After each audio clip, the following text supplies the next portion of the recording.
In today's video, I am going to teach you how to customize your knowledge base template in Hubspot.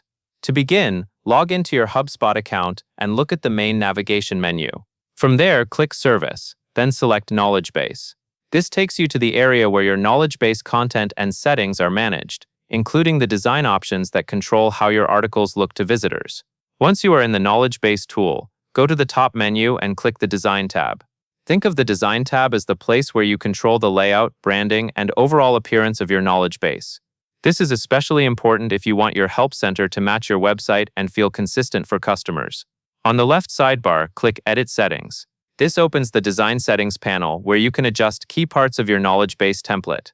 Take your time here because small changes like fonts and spacing can make your articles easier to read and more professional looking. Next, choose what you want to customize. Click Template if you want to select a new layout. Changing the template affects the structure of your knowledge base, like how categories and articles are displayed. When you preview templates, focus on readability and navigation. A clean layout helps customers find answers faster. If you want to adjust your branding instead, click Style.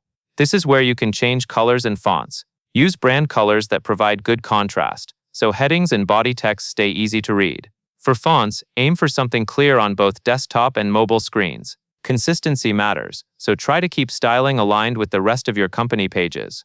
After that, click Header or Footer to customize the top and bottom sections of your knowledge base. In the header, upload your logo so visitors immediately recognize your brand. You can also set navigation links, which helps guide users to key pages like your main website, contact options, or important resources. In the footer, you can add or adjust links for additional support and information. When you are happy with the changes, go to the top right and click Publish or Update. Publish makes your design changes live if this is your first time applying them, and Update applies changes to an existing live knowledge base. It is a good habit to review your live pages after publishing to confirm everything looks correct.